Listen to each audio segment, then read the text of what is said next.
here in downtown Torrance at Foster's Freeze. Doesn't get any better than this.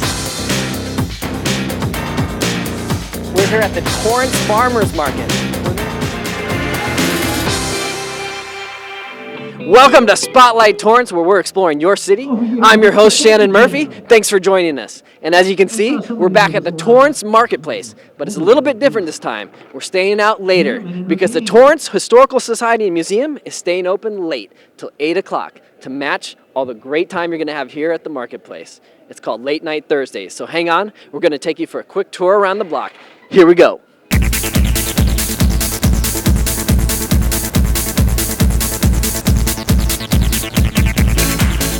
Shopping, dancing, charities, great food, music, and much more is what you'll find every Thursday from 3 to 8 p.m. when El Prado at Satari transforms into the Torrance Marketplace. First, we visit some of the fantastic vendors you'll find here for your shopping pleasure. I'm standing here with Michael with Cattle Headquarters, and I've been looking around your booth, and you've got some great items here. It looks like, are these pillows handmade, or? Yeah, we make all the pillow shams, all the pillowcases, the bags, and the aprons here in California. Everything else is handmade by you or your company? We don't make the hats, but they're my designs, and we embroider them here in California. And then all the shirts are my designs too, and they're inspired by 1930s feed sacks and flour sacks, things that were packaged in burlap and cotton. Oh, nice. I noticed some shirts up front there. They look kind of authentic. What's the story behind them? They're vintage band collar shirts. They're like the shirts that have been worn in the Old West in late 19th, early 20th century. So Mike, Cattle Headquarters, tell us about it. How did it get started? Where'd the idea come from? I worked on a ranch for 7 summers, and one of my favorite places to hang out was the Cattle Headquarters, where the cowboys and the cowgirls hung out.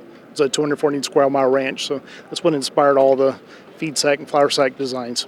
And then years later, here we are, and now you're selling items that were inspired by the cattle? Yeah. You bet, inspired by the time on the ranch, and my family has a farm in the Appalachian Mountains, so everything's kind of farm and ranch oriented. After checking out the great products at Cattle Headquarters, an amazing aroma hits my nostrils. I have to find out what it is. Now, as we're walking through the marketplace, I started to come by your booth, Kim, and let me tell you, it smelled incredible. We had to come in and talk to you. Why don't you tell us about these amazing smelling candles you have here? Okay, what you're smelling is Kahiko Hula, and it's a wax. So the wax come in what's called bars, and what you do is you break off two of the cubes, which last, and you put it in a dish, and it melts, and that releases the scent, and you change it once a week, and the heat from the light bulb is what melts it. Each bar lasts about a month, and there's no carcinogens, no flame. It's very safe. Kim, everything smells so delicious here. It's making me hungry. I could really go for some like cookies right now. Have you ever been to The Good Cookie? No, I haven't. Well, they sell cookies that are gluten-free, but they taste just as good, if not better, than the real thing. Jennifer Hua is going to tell you all about it. Each day, Amber Traylor and Lisa McCulloch work inside the kitchen of their Good Cookies and Beyond bakery to create delicious pastry items. We do fresh baked bread. We have a organic buckwheat as well as a white bread. We also make fresh muffins, little mini pies, cupcakes, brownies. The Good Cookies may sell traditional bakery sweets, but there's one thing that sets them apart. At the Good Cookies, every single thing at the bakery is made gluten-free. McCulloch began baking when she was a child. After finding out her mother had celiac disease, she decided to change her recipes. The first recipe I did gluten-free was the peanut butter chocolate chip cookie, so our Good Cookie, which was originally made for my mother. Since then, McCulloch has created a variety of gluten-free treats to share with others. Some of the selections at the bakery include red velvet cupcakes with cream cheese frosting, baked donut holes with powdered or cinnamon sugar, and one of the most popular items, cheesecake topped with fresh fruit. We do it with an organic coconut crust, and we do seasonal fresh berries with it. Their buckwheat bread is also another item on the list that sells out daily. Finding a soft bread that's squishy and you can leave on your counter, that's not frozen, that's an edible sandwich bread is really, really unusual in the gluten-free community. With a kitchen full of about 20 different gluten-free flours, McCulloch and Traylor create tasty pastries to fulfill any cravings that the gluten-sensitive may have. I think everyone should be able to have something that's as delicious as their original. For Spotlight Torrance, I'm Jennifer Hua. All of the items at the Good Cookies and Beyond are made with organic products, and they also sell wheat-free, dairy-free, and casein-free goodies. Upon request, they can also bake special cakes or pies to accommodate any other allergies. For more information, visit thegoodcookies.com or call 310-320-7900. Taking a break from shopping, we hit up a booth that's helping one child at a time. Founder Jane Parisi explains. One Life, One Child is all about foster kids. I started the organization last year, although I have been helping with the Children's Law Center of Los Angeles for a while. What we do is right now we're doing a backpack and back to school supplies drive. We're trying to raise 200 backpacks for our foster kids. And in December, I usually have our big event. And that's where we adopt families and homeless teenagers and teens just from all over Los Angeles. With 29,000 to 30,000 foster kids in LA, the biggest in the country. It's my passion, and I try to do and help out as much as I can. In addition to all the booths they have on El Prado, you can head right around the corner on Satori for even more great shops, including Antique Attic. And I'm here with owner Marilyn. I understand you just had your 20th anniversary sale? Yes. But there's still tons of bargains to have here, right? Still a ton of bargains. My prices are lower than some of the booths outside, actually. So, yeah, stop on in. See, perfect reason right there why you need to come in and check out a lot of her great stuff here. What's some of your top selling items, or what do people usually come in and ask for? Jewelry. I kind of specialize in jewelry, and I've got jewelry galore. There's earrings from $1. There's necklaces out there for $1. There's $5 brooches. I mean, I've got lots of jewelry from high end to, bargain. So jewelry, that's the place to come here. I also specialize in everything. I mean, furniture to dolls. I have quite a few antique dolls. Dishes, glassware, everything you can need in an antique store. So Marilyn, I've been taking a look around your shop here, and there's a ton of great stuff to see and buy. Just like a ton of great stuff to see over at the APC Fine Arts and Graphic Gallery. In the early 1970s, Ron Liebrecht began his journey towards creativity by painting with his friends Caroline Vosberg and Nancy Muslin. The idea of layers is what caused the work to come together. So using physical layers for Caroline's work, using layers of music for Nancy's work, and then my work using the idea of the ocean. 40 years later, their ideas and art pieces are being showcased at a local printing company that moonlights as an art gallery. Automatic printing company Fine Art Gallery, or often called APC, is featuring their latest exhibit called Elements of Strata. The show Elements of Strata was a show putting together three artists that were friends, myself meeting Ron, meeting Nancy, and using her work, contrasting to Caroline Vosberg. Their different techniques are what makes everything come together perfectly. Muslin's recent work focuses on using sounds and pitches to paint layers over digital images of water, whereas Vosberg uses 3 layers of different paper material to express the memory of time and place. Liebrecht continues the theme of layering by incorporating the idea of the ocean movement and light to build up every brushstroke. Those things together are what bring the idea into to be one, so that's how the layers work for it to give you a new visual representation. Although this exhibit comes to an end on August 9th, the gallery has already lined up their next one named Connected by Art. In this exhibit, Liebrecht collaborates with other artists to take visitors on a trip back in time to the World War II Manzanar internment camp. We're going to have work by Henry Fukuhara, by Mary Higuchi, and by myself and Al Seton. The four of us paint up in the Owens Valley area, so the work will be of the Owens Valley and also work that is related to the camps. Connected by Art will feature landscape watercolors that represent Fukuhara's days at the internment camp, but it will also give a glimpse into what it was like after. Henry Fukuhara's work will be about his life towards the end of his years, where his eyesight went to where he was completely blind. It's an exhibit that could make you think differently about history and about life. For Spotlight Torrance, I'm Jennifer Hua. There are 31 art pieces on display at Elements of Strata, and the last day to view the exhibit is Friday, August 9th. The Connected by Art exhibit begins on August 19th and will continue until September 27th. For more information, visit apcfinearts.com. Oh yeah, look at this. We're gonna make it rain. From international cash to Gold Canyon candles, We were striking it rich at the marketplace. All right, we're here with Ann, who has been a big supporter and promoter of the Torrance Marketplace, and you're here with your own booths and great looking items to sell. Why don't you tell us about the marketplace and everything you got here? Great, thanks. I'm happy to be here. It's a great community event every Thursday from 3 to 8. I have Gold Canyon candles and I have Leah Sophia jewelry. The Gold Canyon candles, we have everything from tea lights, votives, jar candles. We have the scented bricks and oils to make your home, your office, your bedroom smell great. And then we have Leah Sophia jewelry, which offers a lifetime guarantee on all of the jewelry. It is costume jewelry, but has that guarantee.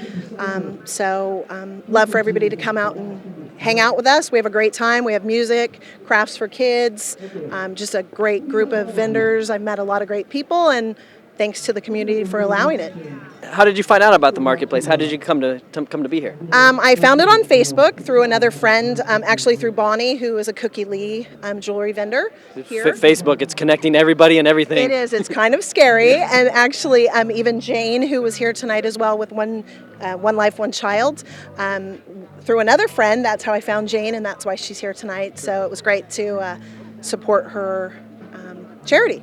And how many times have you been out to the marketplace now? I've been here coming about 4 to 5 months, so we come every Thursday, and it's a great time. The marketplace also held raffles throughout the day, offering the chance for you to go home with some free loot.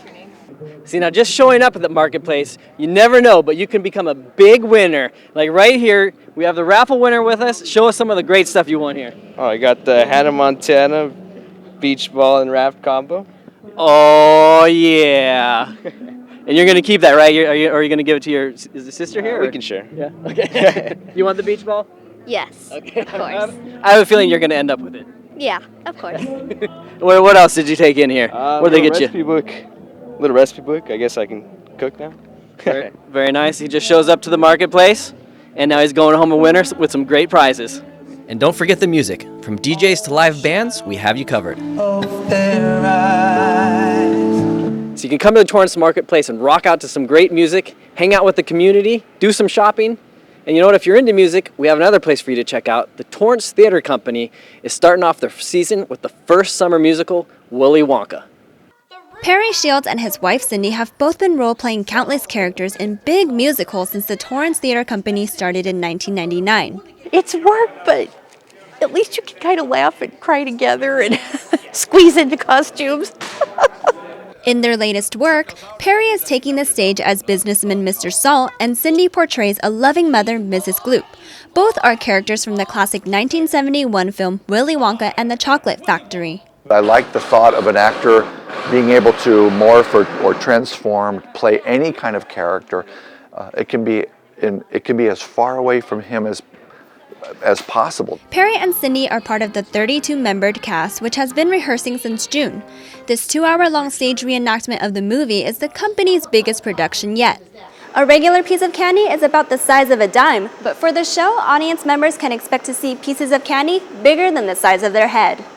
Giant-sized sweets won't be the only eye-catching props. A 25-foot wide, 18-foot tall house will be nestled onto the set, and cast members will also be flying across the stage. The scope of this is very, very large, and trying to make sure that everything is flying harmoniously with the story and not getting in the way of the story is intriguing. While the script of the show may be a bit different from the original movie, for some, it will still serve as a trip down memory lane. People who are fans of the 1971 Gene Wilder film will recognize the songs from that film in this show. So there's a lot for people who are familiar with the story, there's a lot for them to connect with. The musical isn't just for fans, but it's for anyone looking to get enchanted by Willy Wonka's magical chocolate factory. They can expect to leave feeling good and happy and humming the tunes, and it's a very sweet and kind show. For Spotlight Torrance, I'm Jennifer Hua. The Torrance Theater Company is performing Willy Wonka at the James Armstrong Theater until August 17th. For ticket information, you can visit the Armstrong box office or call 310-781-7171. Whether you're dancing or walking around the marketplace, you might work up a little sweat. Don't worry, I have just the place for you to go. If you want to get clean, this is the place to come. Laney's Lather. I'm talking with Laney right now. How you doing? Hi, good. How are you? Have you been enjoying the marketplace, and how's Laney's Lathers? Tell us all about it. I enjoy the marketplace. I love it here. It's a lot of fun. And I just developed this company at home because I love handmade things and soap. There just wasn't anybody doing it. So, and it's goat's milk soap. So there definitely wasn't anyone doing goat's milk soap. So I got the market on that. Interesting. So how did it come about, like, to use goat's milk, and how do you come up with all the great smelling ideas and soap? It was just researching what was out there, and there just wasn't any soap, or goat's milk soap especially. So it was just researching it and finding out that people like goat's milk soap, and I decided that I would do it. You have some goat's milk and you have some scent, and then how does it become the soap? I have a block of base that I get, of the goat's milk base, and I cut it down, and I melt it in the microwave. I add the scent or the color and all the, like the lavender or the green tea in it, and just mix it up.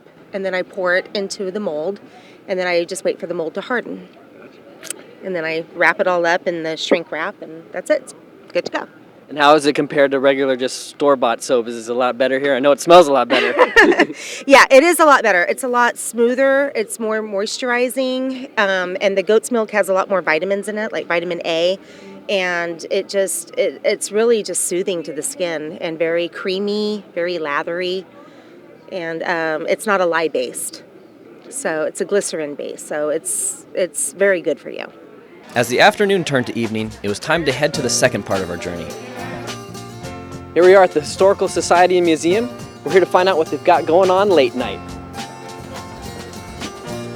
Part of the Late Night Thursdays is the museum has great guests, and tonight we're going to talk to Chuck Lobb, author of Torrance Airport. Lobb's book details the history of the Lomita flight strip, what is now known as Zamperini Field, or simply the Torrance Airport. A former engineer with Hughes Aircraft, Lobb shares with us what started him on his project. It was because there was no information around, really. That's what started me. That seems odd. We know it was built here during the war. I talked to a few people that remembered seeing P-38 fighters flying around, but I couldn't get my hands on anything. What were the squadrons here? What were they doing? Where did they go? What combat did they get into? And so forth. Finally, it was that Air Force Historical Research Agency that got me going. The agency was able to supply 5 rolls of 16mm microfilm with 1,800 frames per roll. Lobb quickly put them to use. And I put a slideshow together. And that slideshow, I don't know how many times, I think I've given it 40 or 50 times, all over LA County. And one of the slideshows was seen by an editor of Arcadia Publishing. And he arm-twisted me, and finally the book was the result. Much to my amazement, several thousand have now been sold, and it's still selling. I'm amazed, and thank you everybody that interested in Torrance Airport. In addition to the guests, the museum was open for browsing of Torrance's great past, complete with historic photos, heirlooms, and tons of information. A perfect way to end our adventure in Old Town. Thanks for joining us at Late Night Thursdays and the Torrance Marketplace. Be sure to check their schedule online, because this goes all the way through August 29th. You've been watching Spotlight Torrance. I'm Shannon Murphy. Thanks for joining us. Visit the vendors featured on today's show and experience the excitement of the Torrance Marketplace every Thursday from 3 to 8 p.m. at the corner of El Prado and Sartori Avenues. Late Night Thursday is happening at the Torrance Historical Society and Museum every Thursday from now until August 29th. They'll be open starting at 1 p.m. for you to experience the history of Torrance, and don't miss the special guest from 6 to 8 p.m.